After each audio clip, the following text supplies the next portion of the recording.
নমস্কার, এন্টারটেন বাংলা চ্যানেলে সকল বন্ধুদের জানাই স্বাগত। বড়দেরকে প্রণাম, ছোটদেরকে অনেক অনেক ভালোবাসা। আশা করি আপনারা সকলে ভালো আছেন এবং সুস্থ আছেন। বন্ধুরা, আজকে আবারও চলে আসলাম একটা অজানা আশ্রমের সন্ধান নিয়ে। আজকে যে আশ্রমে এসছি, এই আশ্রমটি কিন্তু গ্রাম্য পরিবেশে চতুর্দিকে সবুজে সবুজে ঘেরা, শান্ত নিরিবিলি মনোমুগ্ধকর এই আশ্রমের পরিবেশ। এখানে আসলে আপনাদের মন মুগ্ধ হয়ে যাবে। তো বন্ধুরা, আজকে আমি কোন আশ্রমে এসেছি, এই আশ্রম কোথায় অবস্থিত, আপনারা এসে কিভাবে পৌঁছবেন এই আশ্রমে, এখানে প্রসাদের কি ব্যবস্থা আছে, থাকার কি ব্যবস্থা আছে, আশ্রম কখন খোলা থাকে কখন বন্ধ হয়, এই সকল কিছু তথ্য রয়েছে এই ভিডিওতে। তো ভিডিওটা স্কিপ না করে পুরোটা দেখার অনুরোধ রইল। ভিডিওটা দেখে আপনাদের কেমন লাগলো অবশ্যই একটা কমেন্ট করে জানাবেন। ভালো লাগলে অবশ্যই একটা লাইক করবেন, শেয়ার করবেন এবং চ্যানেলে যদি নতুন হয়ে থাকেন তবে অনুরোধ রইল চ্যানেলটি সাবস্ক্রাইব করে আমার পাশে থেকে আমায় আশীর্বাদ করবেন। তো চলুন শুরু করা যাক আজকের ভিডিও।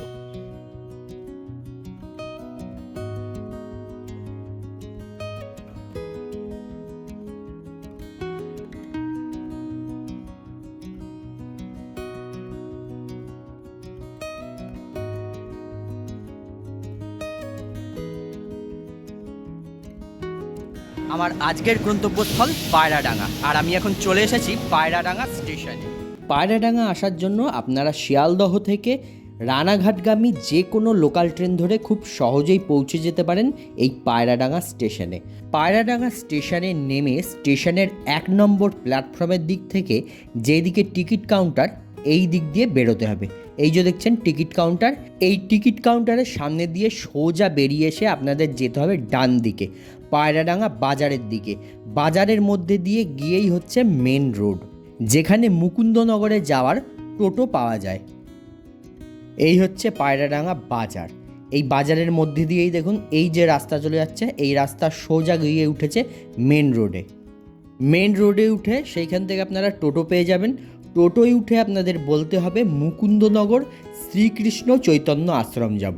টোটো দাদা যদি শ্রীকৃষ্ণ চৈতন্য আশ্রম না চেনেন তবে বলবেন মুকুন্দনগর কালীচরণ হাই স্কুল যাব। আমি চলে এসেছি মুকুন্দনগর কালীচরণ হাই স্কুলের সামনে।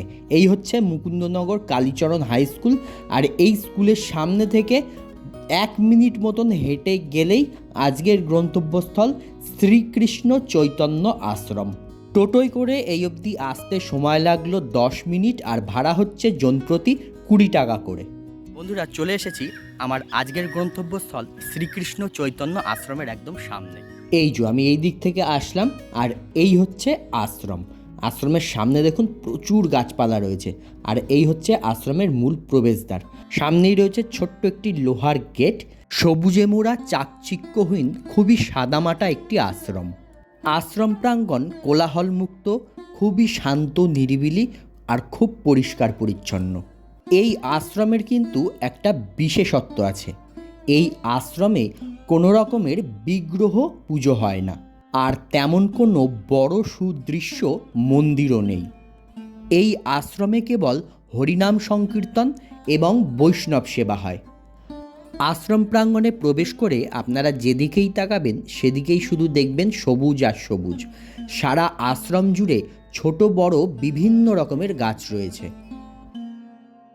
ওই যে টালির চারচালার যে কুঠিরটি দেখছেন, এইটি হচ্ছে আশ্রমের আদি কুঠির।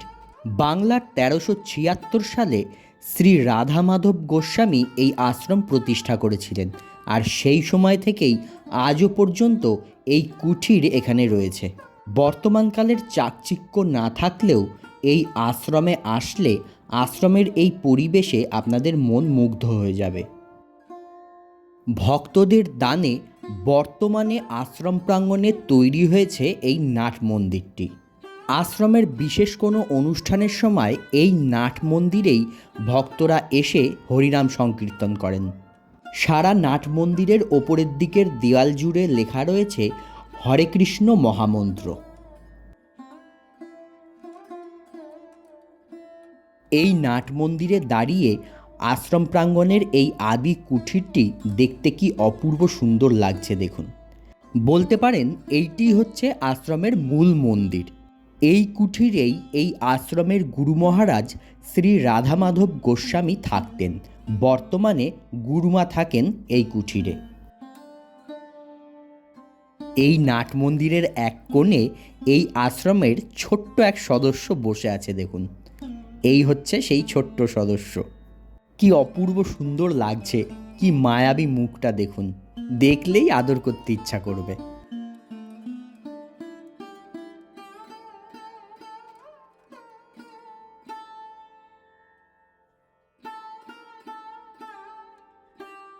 এই নাট মন্দিরের এক পাশ দিয়ে এই সিঁড়ি উঠে গেছে নাট মন্দিরের ছাদে। চলুন একবার নাট মন্দিরের ছাদ থেকে আমরা ঘুরে আসি।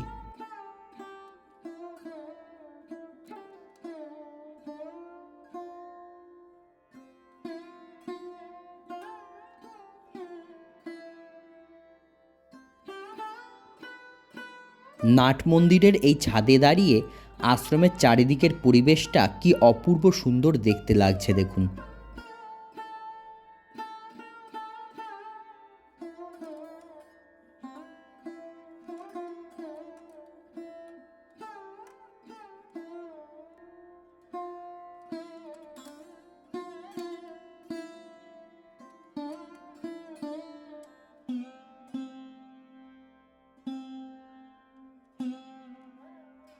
আচ্ছা বন্ধুরা, আমরা এই আশ্রমে এসে আশ্রমের একজন একনিষ্ঠ শিষ্যকে পেয়ে গেছি।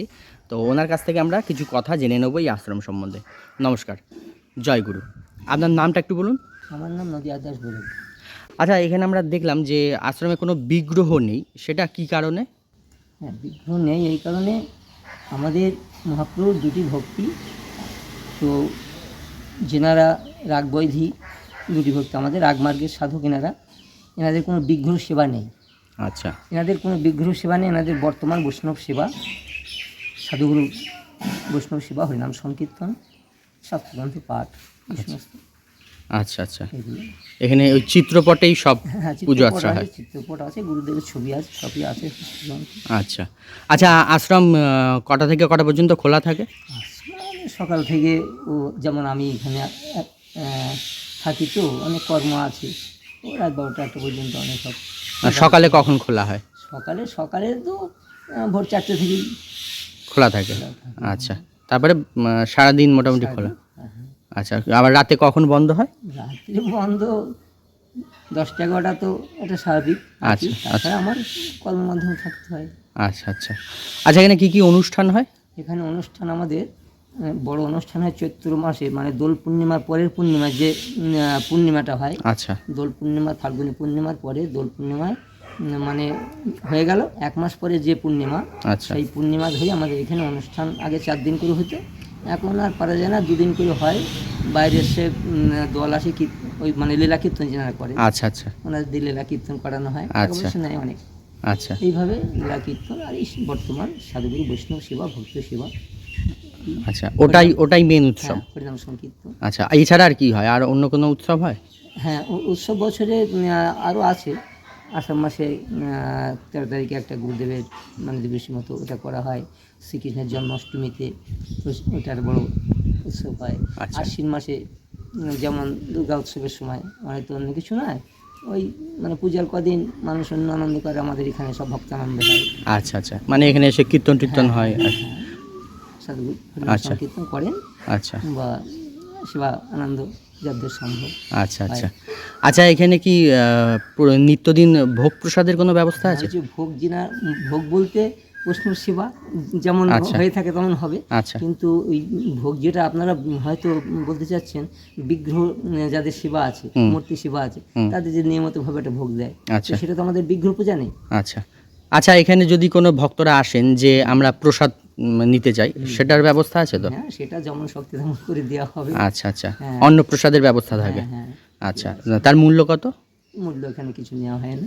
আচ্ছা, বিনামূল্যেই যদি কেউ দিতে ইচ্ছা থাকে সে দিতে পারে। হ্যাঁ হ্যাঁ, আচ্ছা। যার যেমন শক্তি সে দিয়ে থাকে, আমাদের আচ্ছা। নিয়েতেই করা হয়। আচ্ছা আচ্ছা, আর এখানে থাকার ব্যবস্থা আছে কোনো ভক্তদের? থাকার ব্যবস্থা দেখছো তো, ঘর বাড়ি তো নেই।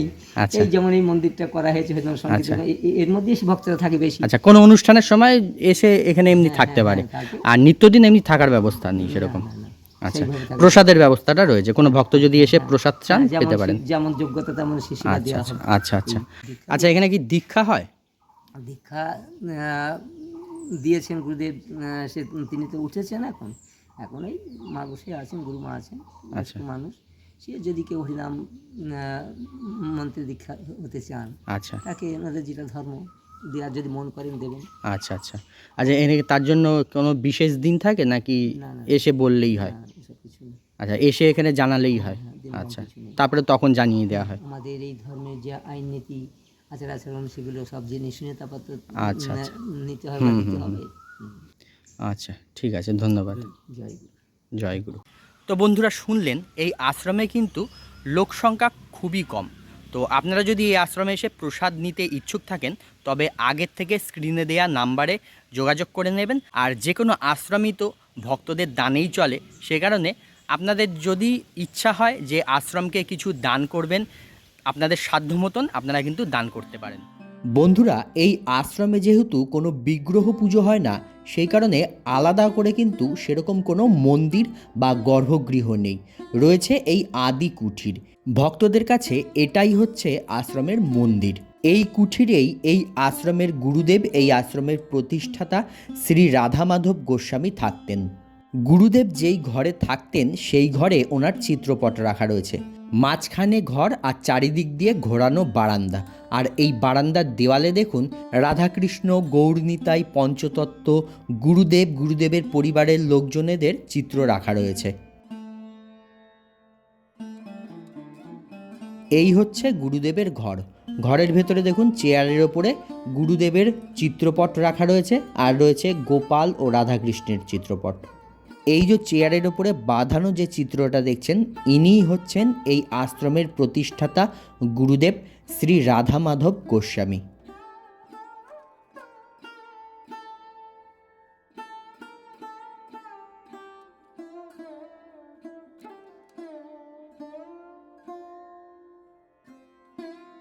বর্তমানে এই ঘরেই গুরুমা থাকেন।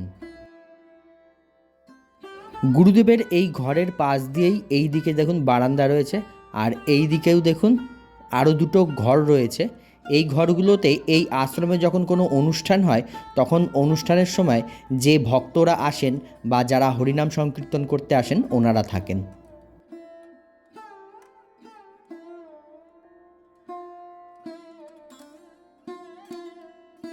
আর এই দিকটা হচ্ছে আশ্রমের রন্ধনশালা।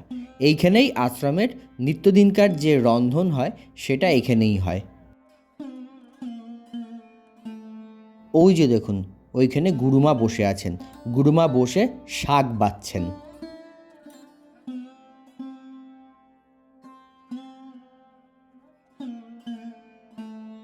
আশ্রমের নিত্যদিনকার যে রন্ধনশালা, সেই রন্ধনশালার পাশেই দেখুন এইখানে আরও একটি রন্ধনশালা রয়েছে। এখানে দেখুন মাটির উনুন করা রয়েছে সুন্দর। এই উনুনটা দেখুন পুরো গ্যাস ওভেনের মতন লাগছে।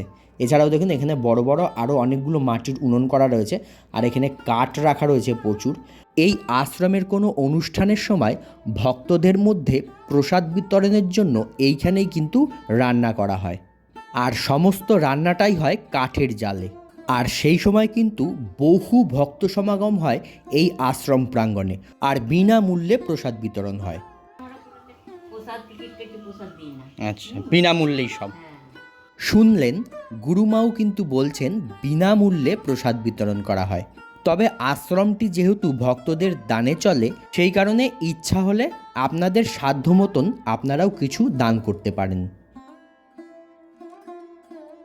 আশ্রমে কিন্তু জলের কোনো অভাব নেই। ওদিকে ট্যাপ কলও রয়েছে, আর এদিকে দেখুন একটা চাপ কলও রয়েছে। যখন তখন আশ্রমে জল পাওয়া যাবে, আর এই জলও কিন্তু পান করার যোগ্য। এই আশ্রম প্রাঙ্গণে দেখুন ছোট্ট একটা গোশালাও রয়েছে।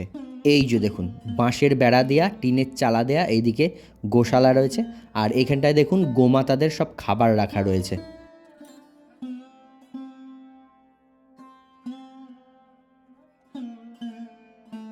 এই যে দেখুন গোশালা, গোশালায় দুটো গোমাতা রয়েছে, আর ছোট্ট একটা বাছুর রয়েছে। নাট মন্দিরে আমরা যে বাছুরটা দেখলাম, সেই বাছুর এখন দেখুন মায়ের কাছে চলে এসছে এখানে। আর এই গোশালায় কিন্তু গোমাতাদের যাতে কষ্ট না হয় তার জন্য কিন্তু ফ্যানও চলছে। আর এই যে এই পুচকি বাছুরটা দেখুন এখন মায়ের কাছে এসছে, মায়ের আদর খাচ্ছে দাঁড়িয়ে দাঁড়িয়ে।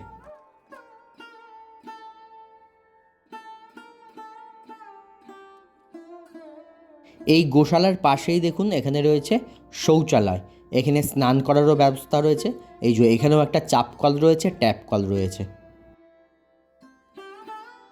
এই নাট মন্দিরের পেছন দিকটায় ছোট্ট একটা বাগান রয়েছে, আর এদিকটায় দেখুন বেশ অনেকটা ফাঁকা জায়গাও রয়েছে। এখানে দেখুন একটা চালা করা রয়েছে, আর এখানে খড় রাখা রয়েছে গোমাতাদের খাবার। আর এদিকে দেখুন বাঁশ ঝাড় রয়েছে, প্রচুর গাছপালা রয়েছে কিন্তু আশ্রমে।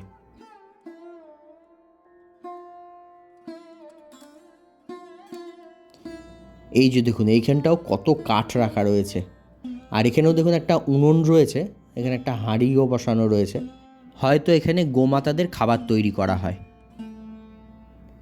আর এই যে আশ্রমের পেছন দিককার বাগানটা একবার দেখুন, প্রচুর আম গাছ রয়েছে, আম বাগান এটা। তবে এই সম্পূর্ণ জায়গাটা আশ্রমের নয়, আশ্রমের যে সদস্যের সঙ্গে আমরা কথা বললাম উনি জানালেন, উনি একটা বাউন্ডারি দেখালেন, ওই অবধি আশ্রমের জায়গা আর বাদ বাকিটা অন্য ব্যক্তির জায়গা। তবে আশ্রমের পেছন দিককার এই বাগানটা থাকার জন্য আশ্রমটা কিন্তু আরও বেশি সুন্দর লাগছে দেখতে।